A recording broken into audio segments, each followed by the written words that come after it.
Another thing that I would encourage is the ITI has a wealth of information. And there's a tool in there that is free. You have to sign up for an account, but it's a tool that allows you to do risk assessment. And what it does is it's an electronic tool that you put in the type of case that you're going to use, and then it will go through and ask you specific things about each case. And as you answer these questions, it tells you if it's more of a high risk or a low risk type of a case, particular to each individual stage of that treatment. And I'll go into this a little bit more in detail, but it has different areas of occlusal factors, aesthetic risk factors. And once you fill out this tool, it'll give you a summary of whether this is a straightforward, advanced, or complex type of case. And this can help you, number one, decide if, depending on your level of expertise, whether you should tackle this case or whether you should go to someone who's done some of these cases and help walk you through it. Or if it's a really difficult, you could refer it to me. But what I also find that not only is it a great tool to figure that out, but it also forces you to work up the case properly. It forces you to look at things that sometimes you skip by. And with this tool, each of these little areas, they have little articles or videos that are attached to. So if there's something you don't understand, you can click on a little link and it'll show you a video about how you deal with these specific types of problems. And eventually, it just forces you in a mindset of working these cases up thoroughly, and at some point, you'll just do it instinctively, and you might not have to use this, but if you're getting into full arch, I would definitely consider signing up for an account with this ITI. All right, so I've gone through all of the different options with the patient. She would have loved to do a fixed type of case, but from a financial standpoint, she couldn't, so she said she wanted to do upper 4-implant snap-on overdenture and a lower 4-implant snap-on overdenture. And so now we start to work up her case. We're going to take, in this case, I took alginate impressions. We want all the anatomical landmarks. So when I take alginates, I have a big syringe that we load the syringe with the alginate. We inject into the vestibule, into the hamular notches, into the retromylohyoid areas, so we get a well-extended initial impression. Same thing on the lower. We want to capture all the anatomical landmarks. Now, what I want you to kind of notice along the way with this lower arch, because this is kind of what changed our mind and brought me to the LOCATOR Fixed case, is she really had flat posterior ridges, and the impression material just pushed the floor of the mouth down, but when she opens her mouth, her floor of the mouth is above where her ridges are.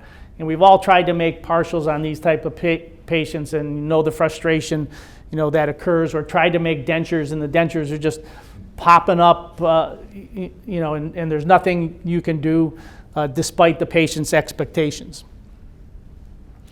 And so from a standpoint, the reason I did analog was because there's no way that I could have taken a proper bite on this patient and guided her into centric relation and without posterior teeth taking an accurate bite registration. So we got to go back to our basic prosthodontic principles. We got to make base plates, we got to make wax rims. We bring the patient in, we put a dot on their nose, a dot on their chin, have them say the letter M. We find the vertical dimension of rest. We take away 2 or 3 millimeters to the vertical dimension of occlusion, take our bite record, and now have an accurate mounting in centric relation at the proper vertical dimension.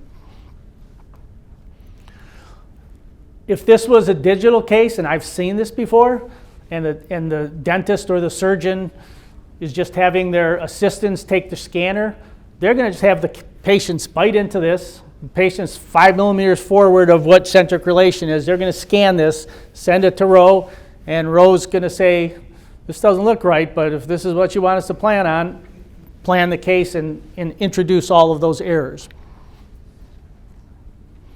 We also want to take face bows on all of these cases, because for a lot of these cases, they've lost vertical dimension. or some of the cases we want to open vertical or even close vertical.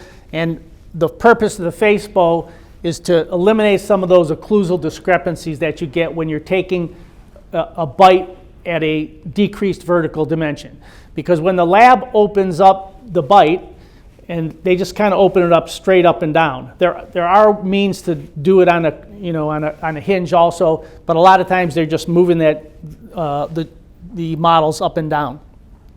So the face bow will put you in the proper relationship with the distance of the condyles to the incisal edges, give you a proper hinge bow axis, and then also it puts the anterior occlusal plane, the incisal plane, in the proper horizontal plane, because all the work that we want to do on the models, on the articulator, we don't want to introduce a cant into the setup for these types of patients. So here's our diagnostic mounting.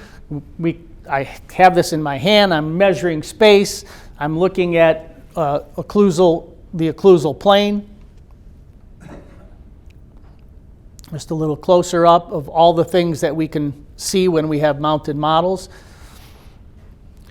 Because when we plan this case, we want it to be facially driven, meaning we want to know where the teeth should be within the patient's face. So that's why we need all these photographs.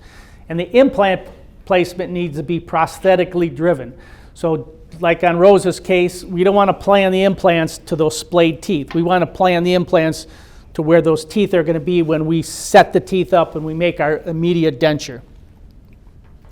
The other thing that we noticed ahead of time in my conversation with the surgeon is that the CBCT showed that there was not adequate bone in the maxilla to do an immediate type of load. So we knew ahead of time that we couldn't do any kind of immediate load type of prosthesis. We actually couldn't place implants at the time of the extractions. And so we knew that we were going to be making her an immediate denture and then going back in as a second phase to place the implants before we make her snap-on dentures.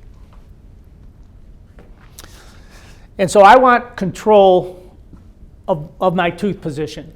And so I typically will set my own teeth, but you can also give your lab, if you don't like to do this stuff, it doesn't have to be that complicated. You can give the patient instructions, give them the photo, they can see where the teeth should be. Again, this is facially generated treatment planning.